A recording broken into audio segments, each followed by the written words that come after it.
돌아와 돌아와 해가 질 때까지 기다리고 계신 우리 아버지께 집을 나간 자여 어서와 돌아와 어서와 주께 보라 돌아와 돌아와 환란 있는 곳과 죄를 범한 데와 미혹받는 데서 집을 나간 자여 어서와 돌아와 어서와 주께 보라. 사랑하시는 여러분, 오늘은 무슨 날입니까? 오늘은 거룩한 주일 하나님께 예배하는 날입니다. 오늘은 기독교 절기로는 종려주일, 사순절의 이제 끝자락에서 이제 오늘 예루살렘 성에 예수님께서 세 번째 입성하신 날입니다. 그리고 이제 내일부터는 한 주 동안 고난이 되고 고난주간이 계속되고 마지막으로 3월 30일 날 이제 그리스도의 부활, 우리의 영의 부활을 맞게 됩니다. 오늘은 고난절과 관련된 하나님의 말씀을 전하겠습니다. 이사야서 53장 5절에서 6절에 있는 말씀입니다. 그가 찔림은 우리의 허물 때문이요 그가 상함은 우리의 죄악 때문이라. 그가 징계를 받음으로 우리는 평화를 누리고 그가 채찍에 맞음으로 우리는 나음을 입었도다. 우리는 다 양 같아서 그릇 행하여 각기 제 길로 갔거늘 여호와께서는 우리 모두의 죄악을 그에게 담당시키셨도다. 아멘. 이제 고난주일은 예수님께서 유대 지도자들의 고발로 로마 당국에 붙잡혀서 십자가의 고난을 받으신 한 주간을, 그리고 고난받고 사흘 동안 무덤에 계신 한 주간을 이제 저희들이 기억하는 그런 절기입니다. 예수께서 우리 죄를 대신 지시고 십자가에 달리셔서 우리 모두의 죄를 용서해 주실 것을 이제 선지자 이사야를 통해서 예수님이 오시기 전에 650년에서 700년 사이 그때 전해진 말씀이 방금 제가 들은 이 말씀입니다. 그가 찔림은 우리의 허물 때문이요 그가 상함은 우리의 죄악 때문이라. 그가 징계를 받음으로 우리는 평화를 누리고 그가 채찍에 맞음으로 우리는 나음을 입었도다. 우리는 다 양 같아서 그릇 행하여 각기 제 길로 갔거늘 여호와께서는 우리 모두의 죄악을 그에게 담당시키셨도다. 사실 2000년 전에 유대 땅에 오신 예수님이라는 그 청년, 그분이 우리 죄를 대신 지시고 십자가에 형을 당해서 피를 흘리심으로 우리가 죄를 용서받고 구원받고 거듭나게 되었다. 이것을 어떻게 인간의 이성으로 지혜로 믿을 수가 있습니까? 그럼에도 불구하고 저를 비롯해서 오늘날 수없이 많은 사람들이 눈에 보이지 않는 하나님을 믿게 되고 그 하나님을 사모하고 사랑하는 마음을 품게 되고 그 하나님의 뜻대로 살기를 원하는 그런 심령으로 오늘 이 자리에 나오게 된 것입니다. 정말 말할 수 없는 신기입니다. 오늘 저는 예수님께서 왜 우리 죄를 지시고 십자가에 죽으셔야 했는가 하는 말씀을 간단히 드리겠습니다. 하나님께서 원래 우리 인간을 창조하실 때 우리 육신을 흙으로 만들었지만은 모든 생물은 하나님 다 흙으로 만드신 거예요. 우리 인간만 유일하게 코에다가 하나님의 기운, 하나님의 영을 불어넣어서 우리가 생명, 하나님의 생명을 가진 그런 영적인 존재로 우리를 만들게 된 것입니다.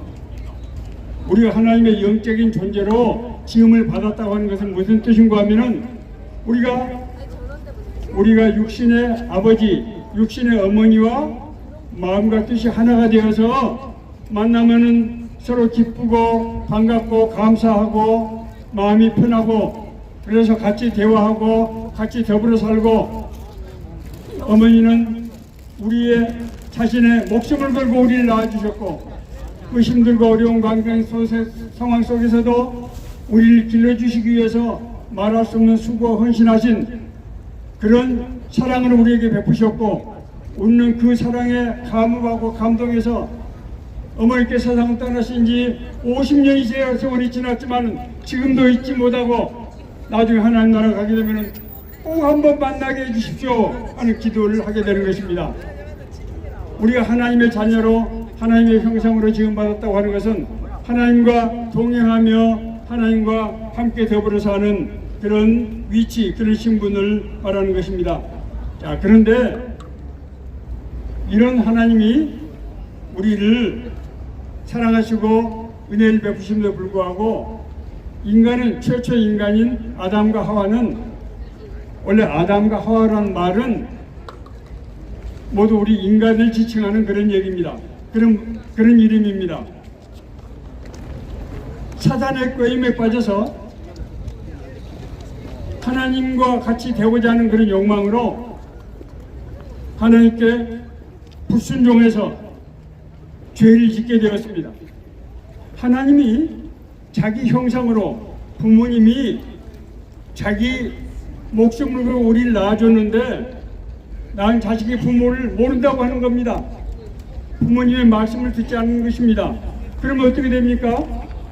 어린아이가 부모님의 말씀을 듣지 않으면 같이 살 수가 없게 되는 것이죠. 그래서 죄를 진 인간은, 타락한 인간은 에덴 동산에서 추방을 당하게 된 것입니다. 자, 에덴 동산에서 쫓겨났다고 하는 것이 무엇을 구체적으로 의미하는 것이냐? 네 가지 하나님과의 관계의 단절을 말하는 것입니다. 첫 번째는 하나님을 두려워하고 하나님을 피하게 됩니다. 우리 아이들이 학교에서 성적을 잘 못 받아오면 어떻습니까? 현관문을 발로 뻥 차고 들어옵니까? 살그머니 들어오는 것이죠. 왜 그렇습니까? 죄책감을 느끼기 때문에 그러는 것이죠. 죄를 지면 하나님 앞에 나갈 수가 없어요. 그리고 죄를 지면은 자기 자신의 존재를 부끄럽게 생각합니다. 사랑하는 여러분 중에서 혹시 자기 자신의 존재를 부끄럽게 생각하시는 분이 있습니까? 자기 자신의 존재를 부끄럽게 생각한다고 하는 것은 부모를 모욕하는 거예요. 부모님이 목숨을 걸고 낳았는데 부모님이 자기 모든 것을 다 바쳐서 자기를 길렀는데 그 자식이 자기를 창피하게 부끄럽게 생각하는 것입니다. 이건 부모를 모욕하는 거예요. 두 번째는 아담과 하와가 하나님이 이제 책임을 추구하십니다. 아담아, 너 내가 먹지 말라고 하는 그 선악과로 따먹었구나. 그랬더니 아담이 뭐라고 한 줄 아세요? 하나님, 죄송해요, 잘못했습니다 라고 한 것이 아닙니다. 하나님, 아담은 당당하게요, 하나님이 나한테 붙여주신 저 여자 있잖아요, 저 여자가 이것을 먹으라고 해서 나 어쩔 수 없이 먹은 거예요. 어떻게 된 겁니까? 자기 한 몸으로 만들어진 그 사랑하는 이 배우자, 배필이 서로를 책임을 전가하고 서로에게 허물을 돌리는 이런 관계가 되는 것입니다. 이것을 이제 우리 인간이 우리 이웃과 서로 화합하지 못하고 갈등하고 대립하고 서로 싸우고 그래서 미워하고 이런 현상을 말하는 것입니다. 세 번째는 이 인생을 사는 것이 정말 어렵게 됐어요. 그 당시에는 농사를 지었는데 원래 에덴의 농사는 땀을 흘려서 농사를 질 필요가 없는 거예요. 하나님께서 내어주신 모든 과실을 따먹으면 됐어요. 자, 그런데 열매가 맺히지 않은 것입니다. 나무가 결실을 맺지 못해요. 그래서 이제 농사를 지으려고 하는데 땅은 가시덤불을 내서 식물이 잘 자라지 못하게 하는 거예요. 아담과 하와는 땀을 흘려서 수고를 하더라도 겨우 목숨을 연명할 정도로 그렇게 비참한 삶을 살게 되는 것입니다. 네 번째로 이제 세월이 되면은 자기 육신이 죽어서 썩어서 죽고 이제 더 이상 생명을 누리지 못하는 그런 단절이 오게 되는 것입니다. 하나님이 자기 자식이 이렇게 비참하게 불행하게 된 것을 볼 때 얼마나 마음이 아팠겠습니까? 사랑하는 여러분, 우리도 자식이 있고 다 우리 부모님이 계시죠. 우리가 아팠을 때, 우리가 잘못됐을 때 우리 부모님들이 얼마나 고통을 하셨습니까? 제가요 어렸을 때는 그런 걸 몰랐는데 저도 어느덧 이제 할아버지가 됐습니다. 제가 6명의 손자를 둔 할아버지가 됐어요. 할아버지가 되니까요 자식보다도 손자녀들 위해서 정말 눈만 감으면 기도를 하게 돼요. 얘들이 공부를 잘 할까, 학교에 잘 적응할까, 우리 아이들이 행여나 어디 가서 어려움 당하지 않을까. 네. 하나님께서는 견디다 못해서 결심을 하셨습니다. 내가 저놈들의 죄를 용서해주고 해야 되겠다. 자, 그런데 인간의 죄를 용서하려고 하면은 그 죄의 값을 치러야 됩니다. 죄의 값을 치러야 된다고요. 하나님께 불순종해서 하나님께로부터 이제 관계가 단절된 사람은 죽음이라고 하는 사망의 벌을 받게 되는 거예요. 하나님을 떠난 존재는 어떤 벌을 받게 된다고요? 사망이라고 하는, 영적 사망이라고 하는 그런 벌을 받게 되는 것입니다. 자, 그런데 이게 중요한 얘기입니다. 이 죄를 용서할 수 있는 분은 두 가지 조건을 갖춰야 돼요. 첫째는 인간을 비롯해서 인간을 창조한 분만이 죄를 용서할 수 있습니다. 그러지 않겠어요? 자기가 지은 인간의 죄를 누가 다른 사람이 용서할 수 있겠어요? 하나님만이 인간의 죄를 용서할 수 있는 권한이 있는 것입니다. 자, 두 번째는 어떤 사람이 죄를 용서할 수 있냐? 피해 당사자만이 죄를 용서할 수 있어요. 자기가 손해를 보고 피해를 당한 사람이 용서를 하지 아무런 관계도 없는 사람이 용서가 됩니까? 말이 안 되죠. 그래서 하나님께서는 인간의 모습을 입고 오셔서 지극히 높으신 거룩한 하나님이 타락한 육신을 가진 인간의 몸을 입고 오셔서 세상에 오셔서 자기가 우리를 대신해서 십자가에 못 박혀 죽으신 것입니다. 예수님께서 십자가에 못 박혀 죽으셨다고 하는 것은 우리의 죄를 대신 받으신 것입니다. 그래서 앞서 제가 읽어드린 대로 그가 찔림은 우리의 허물 때문이요 그가 상함은 우리의 죄악 때문이라. 그가 징계를 받음으로 우리는 평안을 누리고 그가 채찍에 맞음으로 우리는 나음을 입었도다.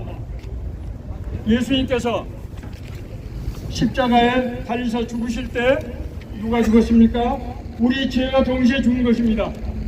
그리고 예수님께서는 사흘 만에 다시 부활하시는데 예수님께서 부활하실 때 죄에 대해서 죽은 우리가 예수님과 함께 부활하게 된 것입니다. 예수님의 죽으심과 예수님의 부활에 우리의 죽음과 우리의 부활이 돼서 우리가 하나님의 자녀로 회복된 것입니다. 자, 한 가지만 더 말씀드리겠습니다. 우리가 하나님의 자녀가 되면은 우리에게 어떤 현상이 일어나느냐? 아까 제가 네 가지 하나님을 떠난 죄 인간이 네 가지 단절을 겪었던 것이 다시 회복이 되는 것이죠. 하나님의 자녀가 됐으니까 하나님을 두려워하던 사람이 하나님을 사랑하고 하나님을 사모하는 마음을 품게 됩니다. 제가요 복음을 전도할 때 느낀 경험인데 산돼지같이 생긴 사람, 정말 인상이 조폭처럼 험하게 생긴 사람들이 하나님의 복음을 전하면은 눈물을 흘리면서 복음을 영접하는 거예요. 이 사람은 자기가 왜 눈물을 흘리지도 못합니다. 알지 못하는 사이에 눈물을 흘리면서 영접하고 하는 것이에요. 왜 그렇습니까? 자기 sinh 속에 하나님의 은혜가 임할 때 알지 못하는 하나님을 사랑하게 되고 사모하게 되고 하나님 앞에서 서기 위해서 그런 회개를 하게 되는 것입니다. 자신을 부끄럽게 여기던 사람이 자신이 떳떳하고 당당하고 너희는 나를 어떻게 볼지 모르지만 나는 하나님의 자녀야. 나는 세상의 임금이 아닌 천지 만물의 창조자이신 하나님의 나는 아들이야 하는 그런 자부심을 갖게 되는 것입니다. 두 번째로 지금까지 이웃과 서로 갈등하고 대립하고 서로 핑계대고 미워하고 시기하고 거짓말하고 이러던 사람들이 갑자기 이웃을 사랑하게 됩니다. 옆에 있는 동료가 어려운 일 당할 때 불쌍한 마음이 들고 괜히 눈물이 나고 그래서 자기 가진 것 없는 것 내어주고 서로 더불어 다독거리고 살게 됩니다. 사랑하는 여러분, 서울역 광장에 계신 여러분도 그렇게 하시지요? 옆에 동료를 보면 불쌍한 생각이 들고 정말 서로 믿고 의지하고 그런 마음이 드시지요? 예, 이런 분이 구원받은 분입니다. 그렇지 않은 사람은 아직 구원이 임하지 않은 것입니다. 세 번째로 인생을 살아가는데 이 죄악이 관영하는 세상, 불필요한 경쟁과 갈등과 대립이 관영하던 세상에서 갑자기 날 도와주고 날 인도해주고 그래서 서로 협력해서 살아가는 이런 사람으로 이런 상황으로 바뀌게 되는 것입니다. 정말로 저는 이제 공직생활 34년 하는 동안에 하나님이 천사를 보내셔서 제 어려운 상황을 도와주고 하는 것을 수도 없이 많이 체험했어요. 정말 하나님이 아니면 설명할 수 없는 그런 은혜들을 많이 체험했습니다. 자, 네 번째는 죽음에 대한 두려움이 없어진다고 하는 것입니다. 죽음이 가까울수록 내가 이제 드디어 이 고난의 세상을 떠나서 하나님 나라 천국에 가게 되는구나. 할렐루야. 주여 어서 오십시다. 마라나타. 하늘을 쳐다보게 되고 꿈에라도 하나님의 나라를 사모하는 그런 심령을 갖게 되고 하는 현상이 일어나는 것입니다. 사랑하는 여러분, 이제 내일부터 고난주간이 한 주 동안 계속됩니다. 고난주간은 아까 말씀드린 대로 예수님께서 내 죄를 대신해서 십자가에서 피를 흘리신 날입니다. 그러므로 나는 그 은혜로 구원받았고 하나님의 자녀로 회복되어 있습니다. 하나님의 자녀로 회복된 우리는 방금 제가 말씀드린 이 네 가지 영생의 축복을 이루게 받게 되는 것입니다. 오늘 사랑하는 여러분, 서울역 광장에 모이신 사랑하는 형제 자매 여러분, 오늘 이 말씀이 여러분이 주시는 하나님의 생명의 말씀, 은혜의 말씀이 되기를 예수 그리스도 이름으로 간절히 기도합니다. 아멘. 할렐루야. 감사합니다. 귀한 말씀 주셨습니다.